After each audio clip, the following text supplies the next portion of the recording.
disappear. And later on, maybe, who knows, take a swim in the surf and all birthday clothes, and we're gonna have a good time. Gonna have a good time. Gonna have a good time. We're going on a Fall break, baby, tonight. For when you fall into our arms, we'll break into your heart. You didn't understand or realize that Nightmare Junkhead, Nerds and Nostalgia, Genius McGee is a karaoke master. That song is great. It's so out of place. Okay, welcome back. Welcome back. Hopefully everyone had a good time. Gonna have a... That's what we were talking about in that intro. We almost had to have cattle prods on us not to break into song and dance for that entire time. So we both experienced Fall Break or The Mutilator. Not the first time for me. I actually watched it last year for the first time on Shudder, but this was technically your first time. This was my first time. And now, yeah. If I came up to you, we were at a gathering, and I was like, Genius, The Mutilator. Have you seen that? Yeah, I seen it. That's the one with the cover with the guy with the hook, right? Yeah, absolutely. Yeah, and he does the hook stuff, and he goes around and hooks people and mutilates them. Right? Yeah. There, you've seen that. Yeah, I've seen that. Now you can truthfully say you've seen that. Fall break, baby, tonight. Would you say you are a convert now? I am full on fall break. I'm a fall breaker. You are. So, Fall Break came out in the year of 1984, and this falls on the boom of when we got all of the slashers. Yeah, this is one of those, you could tell, a copycat slasher. This one, for the most part, fits a lot of checks off a lot of the boxes you need any slasher trope. Mm-hmm. And in fact, if you go last year to Nightmare Junkhead, we did a whole summer of slashers. Mm-hmm. And we came up with certain criteria. We called them the 3 Gs. Mm-hmm. There's the gore. Yep. The gags. And the gimmicks. And the gratuity, ultimately. Yeah, it was the gore, the gratuity, and the gimmick. There it is. So let's look at our little checklist. Let's check our checklist. So the Mutilator. What is the gimmick with this one? Because there is a gimmick, ultimately, I think. That man's the deadliest game. He's an extreme hunter. Yes. And he has all these like hunting tools. Like fucking, okay, when they walk into his main parlor, how it looks like the Natural History Museum, because it's got like all the fish and the stuff. And then how like even the guy, the guy was giving him the tour, like, yeah, did he use this on that? You know, he used this one on the shark. And then, why in the fuck? Okay, hold on. Why would a great white hunter and all? Why would you keep a framed picture of somebody you killed with your blade and one of those little things, those pyramid metal things that they're throwing in? I've never seen anything like that. It's genius. It's because we don't hunt man, okay? When you're not hunting man, you don't hunt no man. No, I get mine from the store. That's right. The whole ethically treated. Only if they're organically treated. Like, if I can know the name of the man that I'm hunting, then I'm usually good with that. Trader Jeffrey Dahmer's, yeah. But... Well, this does play off of the man is the most dangerous game. This movie starts off, in fact, both of these films start off with some holy shit moments. Holy shit! Yeah, for example, like, this movie starts out, happy birthday to you, and the kid goes around. This could have been a whole lesson. It looked like a PSA for after school. Or a gun safety PSA. Exactly, because he's over there cleaning. He's looking down in the barrel. Meanwhile, happy birthday. And then the first thing we see, squib. And I was like, I appreciate that squib. That was a good squib. A good squib in the fact that you have a little kid killing his mother within the first 3 minutes of your movie. Meanwhile, happy birthday is playing. And then here comes the dad. Holy shit. That's some trauma. There's so much trauma going on in this film. And the fact that his reaction to his wife dying is not only to take a drink. Here's some for you, to the hooch, and put the happy birthday sign. Oh, God. And then for him to hold that kind of a grudge to the point where he's having dreams about killing his child, graphic dreams about killing his child. I was aghast the whole time. I was like, damn, that's cold-blooded. We haven't even gotten any of the main kills yet. And then here's the thing. It took a while to get to the kills. That's a lot of slashers. You'll start off with something big, but you built a lot of story in the plight with these kids. Well, they're college kids on a fall break. That's what ultimately hooked me in with this whole film is the fact you start off with something so crazy, and then you get this sitcom-esque theme song. And shenanigans. A lot of shenanigans. For a second there, I was like, am I watching a boner jam? Because it opened up like an 80s teen sex comedy. Oh man, what are we gonna do for the fall? And like, you have a house for a house party? We're going on a fall break, baby, tonight, right? And so then they go on the shanty, get the beer. They go to the beer run. And then you meet like the goofy one with all basically the mouth of the group. There's kind of a prankster-esque one in there. You're always going to have maybe someone that's going to be more of a Lothario. Right. And then you had the jock that looked like a 40-year-old Marcy Darcy. And then everybody, and then it goes, okay, shenanigans. I'm going to go take a pee on the side of the road. I hope the car doesn't go past, because then I'll have to move real fast, right? And that's what happened. Benny Hill shenanigans. To the point that it's not officially yakety sax that we hear in there, but there's some sped up. We've talked about it before. When you get that 1.5 movement going on, always instantly comic. Right. But yeah, no, technically, the dad is a hunter. He has lured everyone to their summer home to pick them off one by one. And when you walk into that his game room, I was imagining Brad Wesley from Roadhouse, and I'm gonna make you a part of my hunting room there. I fuck guys like you in prison. I could totally see Big Ed going up against that guy. You know what? Dalton needed to rip that guy's throat out ultimately. Yeah, he did. And the fact that that's about the only thing that was missing from this film is a good throat rip, I was surprised, because the gimmick is definitely man is the most dangerous game. The gore in this movie is next level. This was a very pro-abstinence, gory movie for being having a message take care of your kids, don't have sex. I mean, it was really, really pro-abstinence. And the gore, when people died, it took a minute to get to the gore, but then I was aghast. There was a couple of times where I was just like, damn, first off the bat, when he opens the door, surprise, and he's got that big buzzsaw, chainsaw. It's not even that. It's a motorboat thing. And he's there, taking it for a long time, and then named after. So, you can make sure you see all that juicy gore goodness. Ah! Wah! Wah! I was like, I appreciate being able to see the actual gore. He overacts just that, you know what? He realizes that he's got to make his moment. He's got his moment, and he's got to make it shine. It's my Oscar Q bait tonight. And the gore itself is provided by Mark Shostrom, who, if you're not familiar with him, he has provided effects work on A Nightmare on Elm Street Part 3 and 4, Evil Dead 2, From Beyond. So some of the ooeyest and gooeyest, yes, he has been responsible for. And this is back in '84, so this is really kind of one of his first big films getting started. It was wonderfully gory. Although in his game room, I was expecting the whole time for the deer heads to go, swallow your soul, because given the pedigree, it would eventually gear that way. I don't know. think. Maybe I'm the only one that when I go into places like that and I see a lot of taxidermy deers, I'm expecting them to tell me they're going to swallow my soul.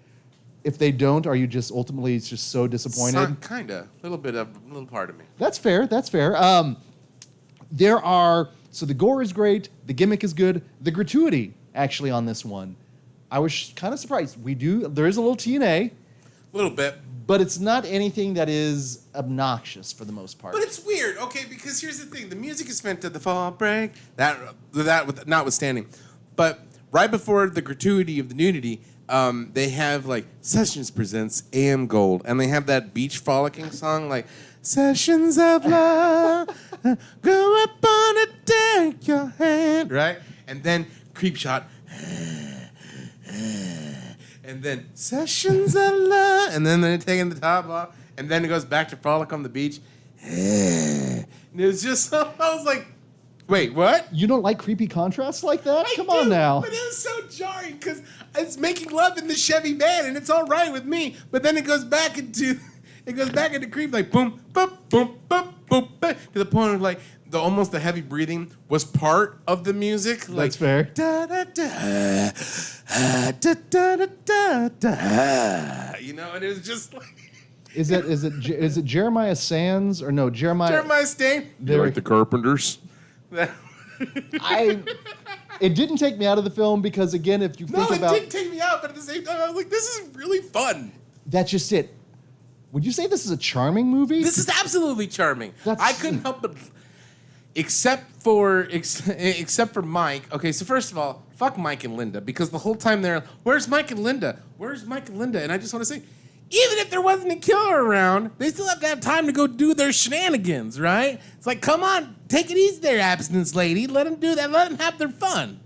You know what I appreciate with Abstinence Lady is the fact that they went to bed fully clothed. Yeah, okay, so that was another thing. So she went to bed fully clothed, almost looking like she needed a stocking cap, like one of those long, like Wee Willie Winky things. Where they got a little butt patch in the back. Yeah, meanwhile, her friend's coming out with not like, it was sexy, but it wasn't overly sexy. Classy It was like, negligee. Right, it was like, okay, shit might go down, but if it doesn't, I'm comfortable. I'm prepared, right? It wasn't Fredericks of Hollywood. Now, the friend, she would have worn, like, the sexy Fredericks of Hollywood Kelly Bundy's with the straps on the garters. All right, keep talking. Yes, I like where you're going. Yes. Look like a fucking warrant video. So, like... That is fair. That is fair. So, like, it was kind of funny, and they were the first to go. But fuck Mike and Linda, because the whole time they're like, where's Mike and Linda? Like, don't worry about Mike and Linda. Don't worry. First of all, Mike's an asshole, because one, he reminded me of Jefferson Darcy, but he also had that Nick Cage moment where he's like, hey, well, thank God for small favors, right? And, like, apparently, everybody was super cool with each other on the set, except him. Like, everybody would hang out before and after scenes. He's like, no, I'm fine. And he would go and tan, or he would leave while everybody was partying. And it got to the point where he didn't even want anybody doing his makeup. He's, we'll do my makeup, then we'll leave. So, like... You always are going to have a diva on set. Just turns out... It was the Nick Cage Ken doll. The 30-year-old. One of the kills beyond the opening one that made me go, holy shit. There's a moment in this movie where you see, and I think it is when you're in the trophy room, where you see that giant, like, hook. Yeah. Chekhov's hook. Chekhov's hook that comes back into play, and... And where's the battle axe? He's a man of many talents. When you hunt man, you have to make sure you have a good repertoire of weapons. And an ox. He was a goddamn ox, dude. It's a big man, that's for sure. Yeah, sorry, it's on my boot. I mean, to the point where he could, like, take that pitchfork, pick the dude up, and then plug him into the wall. Another great kill as well. All the kills were really, really good. And I'm not going to say this is one of those slasher films that is built around the kills and that it's all about the kills, because I think, like you said, there's some moments that are definitely charming, but you want good kills in an 80s slasher. And between that and said hooking scene, which... I'm not going to give it another place warning, but holy moly. Holy shit. Well, like I wasn't prepared for that. No, I wasn't either. Because, like, I'm watching the thing, and I'll tell you exactly how it went. Because I'm watching it, and he's getting ready, and she's like, and I go, oh, no. Oh, no. Oh, no. And then, and I'm like, wow.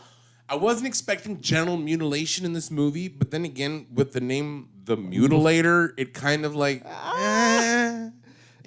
Again, we're not talking like some charming, rom-com film. When you get Fall Break. It was also known as Fall Break. That was an alternate title. So had it gone by Fall Break, yes, you could definitely be surprised.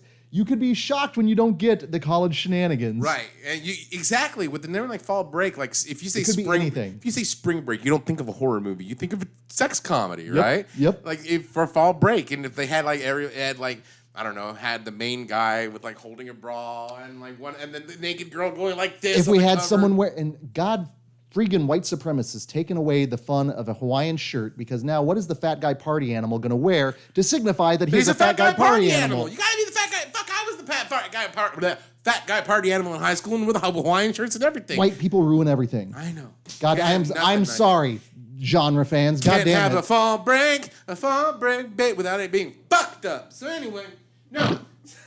Another kill. I wrote down in my notes, it looks like that guy was bored to death. I'm so sorry, folks. I am so sorry. Normally, and this is where I've seen this film multiple times at this point, by myself both times. This is a movie I think that would benefit from seeing it with a crowd or seeing it in a smaller setting when you can have puns like Genius McGee throwing that out there. I'm again looking through our notes here. the Benny Hill moment, the Weird Benny actual Hill. Benny Hill moment. Literal Benny Hill moment. Said music, and again the 1.5 speed up. When she's like, well, if you go check it out, because at the same time, because like we should go check out Mike and Linda, and again I'm like, fuck Mike and Linda. Okay, so before we get that, let me continue with the fuck Mike and Linda tangent because I gotta say something. Blind Man's Bluff is fucking stupid. I've never seen that game. I've never played that game, and I don't want to play that game because it looks dumb. Like basically, like they're walking around, stumbling around in the dark in an unknown house.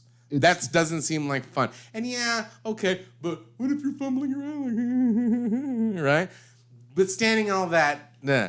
I don't want to like stumble around the fucking Natural History Museum of Death with all those weapons and hooks and shit and going around and fuck myself up. Dude, I guarantee you I'm going to get tetanus somehow because I'm going to hook myself. Exactly. I didn't even know Blind Man's Bluff was a real game until I saw this movie. I just know Blind Man's Fury as the hardcore dance, so I would like to think this movie is entertaining and educational. I thought Blind Man's Bluff was like a gambling term. I thought it was a freaking like Pirates of the Caribbean sequel at this point. Like, but you know what? Here's the thing, though, genius. Dead man's tell, don't tell. Yar, matey, we're playing Blind Man. A fall break. We're going all fall break tonight. But do we count this as one of those things that movies have lied to us about? I don't know. Ask the audience. Viewers, have you ever played Blind Man's Bluff? Is that really a thing or what? Because I know that bullshit Monopoly game is a real thing, but like Blind Man's Bluff, is that something you only play on fall breaks? Potentially a Thanksgiving break, as it is eventually called. Another thing that I really enjoyed about this film that is in stark contrast for our follow-up, we love us some brevity. This one clocked in under 80 minutes. And this one was funny. Like, the goofy guy, he genuinely made me laugh. I didn't want to see any of them die. Legitimate laughs? Yeah, I didn't want to see anybody die. Like, some of the things he did. Because some slashers, I'm like, that. Well, I didn't want to see that, like, Mike die. Of course. Yeah. Right? I don't know where I'm going to put the bags. But the goofy guy, I think his name was Rufus? Mm-hmm. Yeah, he kind of made me laugh. He was kind of charming. So when we talk about like successful slasher films, a lot of the times it ultimately comes to the fact that if you care for the characters, Friday the 13th Part 4 is probably one of the all-time examples of that. Would you let this fall into that kind of a category? Sort of. Okay. I don't care enough that I don't want to see them die. That's fair. I care enough like, oh man, he went, well, good. That's fair. Abstinent girl lives to get again. And so they're going on a fall break. But I like the killer. Yeah, Big Ed is quite Big good. Ed was great. He didn't have a mask. He did not fucking quit. When they fucking... First of all, I want to tell Abstinence Girl, that's not how you drive a car. Okay? She was having the hardest fucking time. You're flooding it. I think the kids from Bloody Birthday were able to drive the car better. Exactly. The two kids in the... I can't see what's going on. Give us some gas. Right? But when he planted on the wall, I was like, okay, cool. That's neat. Now let him see him get up and fuck around and other shit. Because I thought it can't be that bad because the wall looked kind of, right? A little shoddy. But when they pulled back and he's literally in half, I was like, bravo. And the fact that he's still like, he's still going, he's still slashing people. Mutilating till the end, my friend. He's like that one fucking hornet that you hit with the newspaper and it's still on the ground ready to sting, and it's still like trying to fucking get you. You're like, good, damn, So, man, he doesn't quit. I thoroughly appreciate a human slasher that doesn't know when to die. And then he also even puts together a second trophy room with all of his human trophies as well. So fucking He's consistent. Weird. Yeah, he is. Yeah, and he's a creep too. It's fall break. Him and Billy, I think, could have eventually maybe put together their own thing. The Adventures of Big Ed and Billy. Fall break. And just being real gross. I would probably end up watching that. One more thing I appreciated significantly about this movie, and something I don't think we get enough of in horror, is the Cannonball Run outtakes during the credits. Yes. That warmed my fucking heart. Like, we're going on, and they're goofing around while Fall Break's playing in the background, and I was like, ah. And this is another one. Arrow put this out on Blu-ray. It's a really good Blu-ray if you can pick it up. The behind-the-scenes features, it does go into the details of the production. And by all accounts, it was kind of a family affair, and like you said, everyone had a good time. And you can almost feel it through the screen. You know, when you hear about troubled productions, troubled sets, sometimes it seeps through. But this is one of those films, ultimately. It seemed like everybody was having a really good time making this little horror movie, this little slasher film. I that obviously needs know- to get more love. That's the thing. So do we want to then, do we say this is like Nightmare Junkhead approved, ultimately? I would absolutely. This is Nightmare Junkhead approved. That is fair. I had a great time with this one. Yeah. I was familiar with it. And again, it's brief. Love that. It's gory. Love that. You got the earworm. Mm-hmm. I definitely think it's one of those sub-slashers, ultimately. Like, it's not going to go on. He's not a supernatural slasher, and he's not one of the big three. I mean, Big Ed's not going to come in conversations when you talk about the all-time slashers. Nah, he's probably, but he's one of those that you can throw out for like a deep cut, ultimately. Yeah. Quite literally. It's a lot of fun. I mean, at the end of the day, you want a fun slasher movie. Yeah. Slasher movies are meant to be fun. Yes. And that's what this one is. So this is a successful slasher. Excellent. And I definitely, so we're definitely saying we had a blast with the Mutilator. Check it out on Shudder, obviously, all of you did. Honestly, I Check it kind out of on want... Blu-ray. Do you prefer the Mutilator or Fall Break? For me, I do appreciate, I got to go with the Mutilator because it sets the tone for a horror film. If you go Fall Break, there are so many ways you can go with that. But I've got to go Mutilator. I want to go Fall Break because it gives the music more credence, you know? That's totally I mean, fair. like, if they made it like Fall Break and then like made the blood come down, or like depending on the poster. That's- I mean, it does look and sound and feel like a boner jam. It really does. Like the first 20 minutes, aside from like shoot your mom in the the back. mom killing, yes. Right, aside from that, once you get into the first 20 minutes of the movie, it's a fucking boner jam. Yeah. And so, like, I don't know. I kind of like that. I wish there was more boner jam slasher films.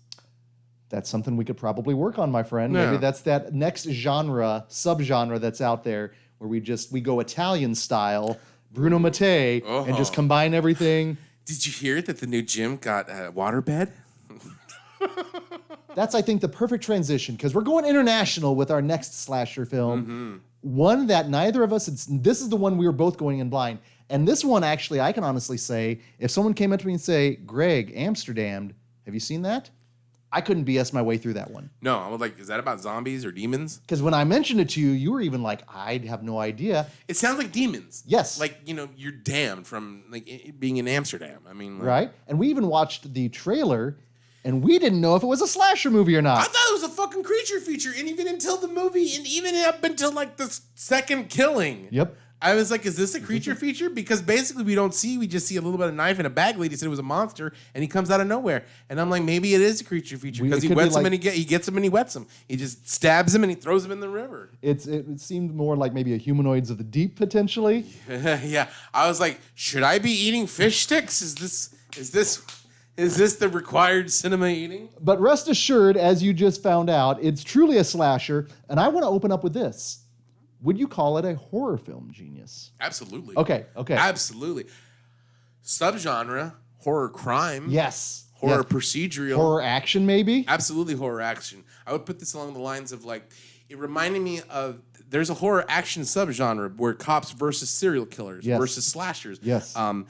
Lou Diamond Phillips was a cop against a supernatural slasher.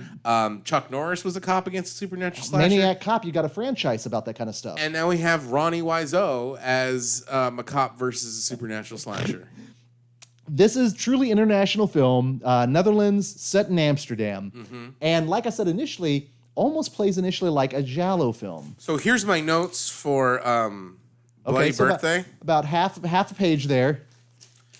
Amsterdam. We're running off the page on this one, so Amsterdam. that could be good or bad. Genius, let me open up to this. Did you enjoy Amsterdam? I thoroughly enjoyed this movie. There was something about it. My only main beef is it was fucking long. It was a long Compared movie. to the Mutilator, Yeah, definitely. Shit, compared to most of the things that we talk about on Nightmare Junkhead, we're all about 90 minutes or less, not 2.5 hours. But it was worth it. This movie was extremely funny. And there was two reasons why it was funny before we get to the gore. One, the jokes actually worked. funny, The yeah. jokes really were funny. And then, of course, you have that weird lost in translation things, a lot of what the fuckery. Certainly. But while there was good examples of like foreigners, 80s foreigners, there was still like the jokes hit. Yeah. The characters I cared about. Like the cop, I thought he was a wonderful cop because he was funny, sardonic, sarcastic. Wore a great late 80s kind of like a business mullet for the most part. He was even kind of a cobra because as he's walking down in the beach, the robber, he just comes out, breaks the robber. It's I wrote it down. Cobra Cake Cop Capers. Because like... Oh, the beginning? Yeah, when he breaks the robbery down and puts the guy in the cake, and they're like, "Get out of here! I don't be here anyway. I'm picking up Danishes for my breakfast." It totally is the very first part of the Cobra, and the fact that the perp ultimately starts eating the cake and he's like, "This is really good quality and material." That made me laugh. The jokes are funny. The daughter. The daughter and her friend, I would watch a spin-off series involving them. Stranger Things in the Netherlands, and just like... Well, you mentioned the Tommy Wiseau thing. I didn't pick up on like the unusualness of it because I think something we've talked about before with international horror is there's almost like a discipline to watching these films, especially if you're raised on U.S. horror. You got to get through the international translations. But once you kind of figure it out, I think it makes everything so much better that I do ultimately appreciate those things even more. Oh, yeah. So the daughter, like, what am I supposed to eat? The peanut butter without the jelly? Like, come on now. I'm going to stab you and shoot you, Dad. And then, like, it's for you. He's in the bathtub. He's probably masturbating. I mean, it's just a little shit. But you couldn't help but love her because she was sarcastic and funny and she was smart. She was so wonderful. good in this film. Some psychic you were. If you were a psychic, you would have seen this. What? And I won't lie, though, for a second there, I was like, holy shit, are they going to kill the friend? Right. Me too. Because I he was right. legit. He was 100% correct because the slasher was there. He was there. Yeah. And they never really picked up on that. And we're going all over the place as we do with a lot of the first-time viewings. I'll say this. Also, within the first 10 minutes of the film, we get something that I've experienced a lot here within the past month. Visually, not literally. Yeah, not literally. On Nightmare Junkhead, I've put together this thing called the I've Seen That Challenge. And I've been challenging myself ever since my birthday here in May to watch, or at least try to watch, a new movie every day of the year. And so far, I've watched, at this point, 33 new films. Bravo. I think I've done a very good job of the discipline of that. Mm-hmm. Of those 33 films, at least 5 of them so far, 5 have involved some sort of genital trauma. A lot of mangled dicks in 2020. Felissa Rose is having a heyday right now. It is looks like Batman's phone.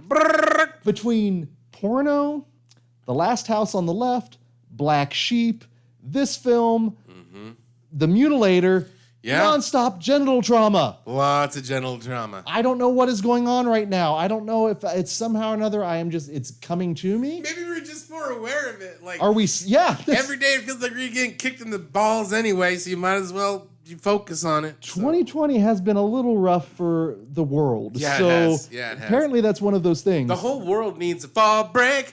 Anyway, so now, with The Mutilator, I liked the cop like 5 times on my notes. I went in with lowered expectations with this film, and I think a lot of the times when I do that, I will ultimately like the film a little bit more.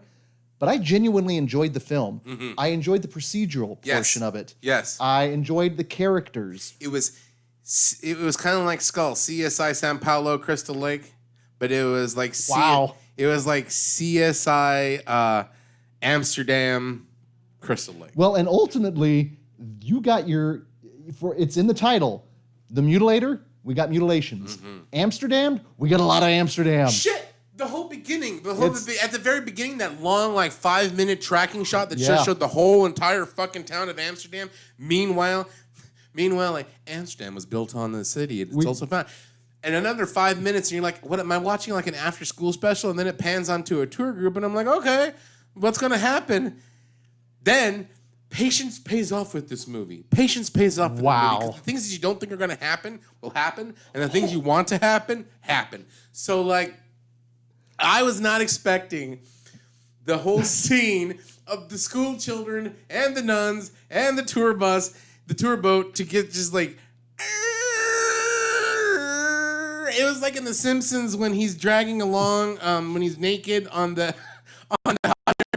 and he plays. And let's thank the Lord for our new glass church where we can worship God and all His creations. Turn away, the devil takes many forms. Well, what cracked me up is the Mutilator. All the kills are on screen. With the Amsterdam, for the most part, most of them are off screen. But those reveals. The reveals are glorious. I said, holy shit, several times throughout Amsterdam, going, holy shit. It's a mean fucking movie. It's ridiculously. Now, I'm also going to go through my notes because I had multiple times when I was like, I had to write this down. The Anchorhead.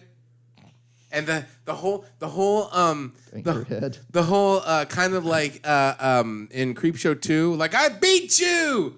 Keep moving. If movies genre have taught us anything, if you are swimming to the shore, don't hedge your bets. Keep fucking don't stop. going. Yeah, keep moving. Keep going. Keep going. It could be. Don't stop and taunt whatever was back in the water because you don't know if that thing can get up on land. It's going to get you. Yeah, it's going to get you. Yeah, it will. A devilish diver, a fiendish frogman. Mm-hmm. Ultimately, we have, and what I love with this one is with the Mutilator, it's slasher take Death on man is charge. the most dangerous game. With Amsterdam, have we ever seen a scuba diving killer like that? Not really. Like, that's really unique. That is very unique because I'm trying to think who else is a scuba diving. There's no other scuba. I mean, you have a coal miner killer. Yeah, My Bloody Valentine is good. You have a lot of hunters. You have a lot of campers. You have a lot of There's no really. I think that's pretty unique. So that's what I really like. Is it does, again going like with the 3 Gs? The gimmick ultimately is The gimmick is that he's scuba diving and like once he thinks these people are coming out, he just disappears and he can go under there for a long. I can hold my breath for a long time. I never thought bubbles could be actually Scary. Yes. Harbingers of death. I usually think it's like me letting a fart go underwater, but no, honestly, with these, they're scary. And the shark came out of the tunnel, but 52 minutes in, we have another holy shit moment and another kill that you don't see a thing because it's all theater of the mind. It even had you a moment where you're like, it's something familiar and Yeah. then something gruesome. Walk us through that. So I'm watching the thing. I'm watching the movie, and all of a sudden there's the girl that's just It's kind the of like raft in the scene. raft scene. She's hanging out by herself. And she was wearing some late 80s swimwear stuff that, I'm not going to lie, Fredericks of Hollywood. Pavlovian side ponytail response. Yeah, she's going on it. No, but so anyway, so she's sitting there chilling. I'm like, okay, I kind of maybe should like try and get out or something. And they're going on there. Then you kind of see an underwater point of view, and then Yep. it gets real creepy. Very then creepy. you see like POV shot. But then all of a sudden they showed a little cat. And I was like, look, it's Owen, right? Because he looked like fucking Owen. did my little really kitty look cat. like Owen. By the way, everybody, side note, everybody out there, thank you. He's doing great. Good. Thank you. But Owen's there, and then sure enough, creep, more genital mutilation. But you don't see anything. It is all But you theater feel of the it mind. But because it pissed off Owen because then it goes back to the cat and the cat's like like that and I go, it takes a lot to piss off Owen, and so I would imagine watching genital mutilation would probably piss him off too. But I even wrote like Owen cameo, like if you see it on my notes, it's got Owen Owen and, like, a whole bunch of things like that. No, and then did you see the Amsterdam Buck Flowers? yes, the one in the boat, the guy in the boat. What about? Sorry, I only get excited like this because we did not watch this together. But it's moments like that that I guarantee you, if we would have saw this in theater. Buck Flowers. Well, I'm going to go now. What's happening there? And if you notice, actually, they borrow a lot from other films, which a lot of slashers do. But that whole scene was almost The Fog meets Jaws. Yes, because you have the Ben Gardner's head moment with the entire body, actually, and even more, the diver's still there. The diver, again, patience of Cropsey in this film. He is a very, very patient killer. A lot of oxygen, I guess, to hang out there. I guess so. Because that's a moment, a spoiler obviously, but I wasn't anticipating that guy to get killed at that point. Me neither. I was actually kind of shocked with that. In fact, I kind of like the dynamic between the two The detectives. two cops, yeah, because you don't. At first, they hated each other. There was something that he took off with his lady friend. And then he goes, don't worry about it because it happened to me. And she goes, so are we cool? And he goes, yeah, I guess so. Water under the bridge. And I'm like, bravo. That was all the explanation and all the everything we needed. We're ready to go. We know they're dynamic. We know that they're cool now with each other, even though there's a little bit of Adam. There was. Right. 10 years have passed. Let's do this shit. Let's go on a fall break. And so, like, and then they start. I was not either. I was not expecting that cop to get killed underwater like that. So graphically. I thought he was going to get his licks in. Nope. But no, it's like they're pulling it. And I was like, pull harder, right? That guy had to have been strong as fuck to do some of the shit that he did. I would say maybe it's an after effect of the radiation I was potentially. gonna say, when you get radiated and like, you look like Deadpool. We talked about the action component in it, and that's if there's anything that stood out for me, it was the boat chase. That boat chase was rad as fuck, dude. It looked like Night Boat. It was incredible. It was like the French Connection version of like the car chase, boat chase. I mean, I was literally going, holy, like enough. They were going fast. They were shooting it fast. The stunt coordination on this was unreal. Like for a horror flick, I was shocked. Even the car chases, for the most part, were done magnificently. The car chases were great. But the boat chase was next level. That was next level. level. That was an amazing boat chase, even for an action movie standard. Because, like you said, it was fast. It was taut. Things were tight, and like. Even if you don't see a boat chase, you have to, and even if you're like, they're in a boat, that's fine.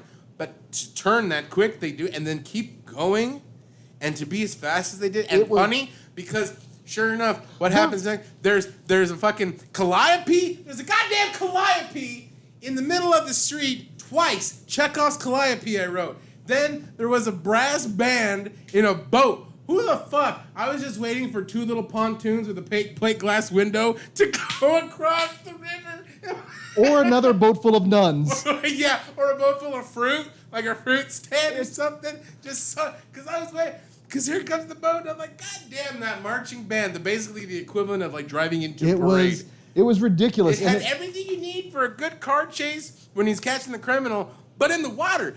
That was the most unique thing about it because it worked. I was definitely like, this is a very creepy scenario. The fact you're first of all, the fact that you're that close to the water. Oh yeah, right there. I know it. Hard no, because first of all, I didn't know at first when I was trying to see like, is he a chud? Is he a channel chud? Right. Because I was like, fuck all that noise if he can go. Because he pulled a Michael Myers because at the Chinese food restaurant where he just stole the knife and kept going. Yep. I really, really respected that. I was like, that was shot well. I liked that. And then he kept going. And did you notice the canal tufts as he was going by? Yes, I did. God, they're everywhere. I know. I'm like, fuck Amsterdam, dude. They got canal chuds and canal tufts. And We're both fucked. If I fall in that river, what the fuck am I gonna do? I would try to save you, but the canal tufts would get me. And then I'm already being dragged by the canal chuds or that disfigured dude, the diver. They never gave him a name. They didn't. Let's call him the diver. That totally works for me. We talked kind of like a giallo, so there's a mystery component. Uh-oh. The love interest. I loved it. Oh. When he was like, so, anything it looks like I have to wait a couple of hours. Well, is there anything I can do? Anything else you'd like to talk about? Sex. Yeah. He is, but the dynamic work actually. Mm-hmm. I liked her as a character. Me too. I liked all the characters. I was shocked how much I really enjoyed this film. I want to see the more adventures of this cop because he's a funny cop. And he's like, don't take no shit. But he reminded me, his voice, I don't know if it's the Amsterdamian accent, but if Jean Reno was playing Tommy Wiseau. You have the right to remain silent. I'm going to go find this killer, and I'm going to stop him. Even the daughter, maybe he's masturbating in the thing. And then when he got shot, the doctor comes out. The doctor, I don't know why, but he sounded like, hello, everybody. And they go, hey, Dr. Nick. Today we're going to take care of this cop with crooked yellow teeth. You know? I was dying laughing the whole time. One way or another, The Simpsons will always insinuate itself into a film that we watch regardless. But it was the whole Tommy Wiseau thing. Like, maybe I'm going to just bust this guy. But it was funny. Like, him and the interaction between the other cops. That one where it's like, I got him. Nice try, maybe next time, right? Everything about this cop for me worked. It did. Yeah, like I want to see more adventures. I wish like we got more of the adventures of I don't even know what the fuck his name is. Officer Amsterdam? Like well, ultimately It's all in the name there. I talked about the giallo portion, that it does come off as a mystery. And like any good giallo, you're like, okay, who's responsible? Who's behind this? The answer we get, I was not expecting. And technically comes out of left field. That's one of my beefs with this movie. Because with giallo and even with slashers, there's some sort of tie. Yep. There's some sort of connectivity. And it's really put out there. And it really makes sense. My only beef with this was the tie between this was that he was the doctor's friend. And he went nuts with radiation. Right. Basically, he mutated, right? And he's a chud. He's a channel chud in a roundabout way. Well, he technically is. So that was his explanation. So why didn't the fucking guy come out in the first place? I don't know. It didn't make any sense. The first man, like, oh, nothing. It didn't, and he didn't make him suspicious. No. He was never like, what do you mean, officer? There was no reason to tie him other than like, yeah, I gotta tie it to somebody. Yeah, because the red herrings we get, and actually the fact that she almost then brains an innocent man, which always makes me laugh. Beats the fuck out of him too. But I will say this: ultimately, you always want your bad guy to get his comeuppance, and this one, I wasn't anticipating a suicide. No, I was not really expecting shocked that me. either. That really did too. He's like, "Are you not gonna take me alive?" Yeah. You know, you would think a slasher would just keep going, but at the same time, he knew he was caught, which I really liked. But everything about this movie for me, aside from how long it was, worked. But even with the length of it, I still wasn't like looking at my watch. It was only an hour and 50, so it's not bad. Yeah, it's not bad. It wasn't. This paired well with the Mutilator, I think. Ultimately, just they share a lot of similarities. But I'm not going to lie, there was one movie that I thought would pair wonderfully with Amsterdamned, and if it contains a cantankerous cop, a serial killer, and some weirdness in a interrogation room. I'm talking about the canon classic, 10 to Midnight. It's the jacking off. If you've ever wanted to see Charles Bronson say that exact phrase While holding this giant mechanical dildo monstrosity. this is the movie for you. Plus Wilfred Brimley and a naked serial killer. I highly recommend it. But that kind of raced through my head throughout the entirety of this. The sewer scene freaked me out because I'm thinking of the sewers, and I'm like, okay, there's regular sewers, and we've seen movies in sewers before, but the fact that they opened up with just a whole bunch of shit just coming out, and then he gets shot, and I'm like, ew, you're gonna get sewer sepsis. And I was thinking the same thing. I'm like, that's nasty to get killed in that or to get shot that way. But when he popped and shot his glasses, I was like, bravo! Bravo! I thought he was dead. Me too. Like, I was cheering. I was like, yes, the movie. Let's see who he is. Let's see if they get half hour more. How much more can they do? And there was, sure enough, more action and more killing. I really thoroughly enjoyed the action horror aspect of this. You know, the only thing I'm really ultimately disappointed with this, Genius, is that I didn't watch it with you. The part that had me cracking up, I was laughing so hard when she's like, help, the killer's here. Get this message. Like, okay. Oh, my pencil stopped working. And I'm like, God damn it. I was like, this is a funny movie because, like, it's the tropes of comedy, but it's also done serious with horror. And, like, the balance really, really worked because it was so legit. I was laughing at it because of the jokes, not necessarily like, oh, hi. Right. Oh, hi, killer. You have the right to remain silent. You weren't laughing like a 13-year-old would at something silly like that. No. It just adds to it. It added to the charm, but it was genuinely a well-done script, genuinely well-acted. Yep. I mean, for an Amsterdam horror movie. Oh, absolutely. It was just a really thoroughly enjoyable movie. If you eat giallo from Amsterdam, There's always room. are you going to be feeling funny? Yeah. Is it enhanced? Oh, is yeah. it laced? I think that this is nothing but this is stoner approved, I guess, because this movie is just jokes, but you have to follow along with it. Oh, no, absolutely. You can't be. I don't think this. It would work as a background movie. Yeah. It would work There's as enough a in party there. movie. I don't think it would work as like a super party movie. I mean, this is Certainly. when you need to really pay attention and ingest it. And here's the best thing, though. I'm going to watch this again. Me too. Because I'm going to try to get people to watch it. Me too. Excellent. And that's ultimately when we bring up films that, and it's very rare for the most part when we watch films we're not familiar with this, because we always almost like to vet the films. Yeah. But in this case, occasionally, based on reputation, again, Shockwaves has been promoting Amsterdam for a while now. It's grand. Yeah, it's this is fucking one. grand. I'm so glad now that I can truthfully say I've seen this. They even had a fake jump ending. The Yes, they fake, did. the fake ending, like, because they're like, okay, slasher. First of all, you don't expect the slasher to be really that human and to kill himself and not go out in a Right. blaze of glory. Okay, so then I was thinking, okay, maybe there's going to be a sequel and he becomes like Leslie Vernon, like his prophecy fulfilled, and he's going to get it right. But no, he's like, psych, fall break. No. Amsterdam.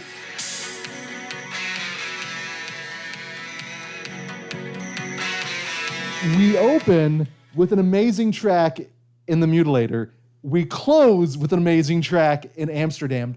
Both of them titular, if you will. It's incredible. It is ridiculous. Amsterdam, only in Amsterdam. I'm like telling you, this movie, if you took out the killing and the cop aspect, it would be a perfect, like, visit Amsterdam, the most beautiful place with the canals and the chuds. We thought we had a gun PSA with The Mutilator, and with Amsterdam, it ultimately becomes, what would you call those? The, like, not a tourist expose, but just something that is along those lines. Like a tourist video. Yeah. Like the Amsterdam Chamber of Commerce being Exactly. diver killer free since 1988. The canals are safe. Do we close the canals? There's so many good little Jaws references with this one. I ultimately hope you guys had fun with these because I know they're two wildly different films, but I think ultimately films that play well together, and that's, I think, the strength of slasher films, whether they are just traditional ones or whether they're ones like this that introduce new elements, they work. They'll always work together. So, final thoughts on Amsterdam. They're genius. I had a blast. I had a genuine blast. I don't know if I would have watched this on like just by trailer and name alone. Right? Because like Amsterdam, it almost is like, okay, demons in Amsterdam, right on. Is it another teenage sex comedy with pot and like hookers? You know, Right, but and like, then- yeah. But no, it gave you a little bit more. Give me a lot more. Give Well, me a hell, I lot think more. 10 minutes in, I actually texted you. I'm like, I'm digging the shit out of Amsterdam. Like, I rarely do that, but I was like, I'm having a good time here. It was great. Yeah. I mean, I went in with no expectations at all and was overly surprised, overly pleasantly surprised. Especially like, this was a great double feature. I had so much fun with both of these movies. Well, and again, I hope you guys did too. that's just it. I'm always cautious when kind of recommending films, and especially ones that I've seen that's for me. So I'm glad that worked well for you. I'm hoping it worked well for everyone out there. Shall we continue with the slasher theme for the next Shutter Shout Out? Yeah, let's continue with the slasher Make it theme. a full summer, ideally, at least for June. Let's do it for the full June. June will be the summer slasher. And then maybe the July will be something different. I think we should. But that being said, then, for anyone out there in the Screen Lane film family, take a look and see what's on Shudder. See some, throw out some recommendations potentially. We'll be seeing what we can do for that. But no, I'm so glad you enjoyed that. I hope you guys had fun with that. I had a blast. Me too. So ultimately, until that next time, this is Greg D. I'm Genius McGee. And we will see you all in your dreams. Going on a Fall break. Fall break, baby, tonight. Cause when we fall into your arms, we'll break into your heart.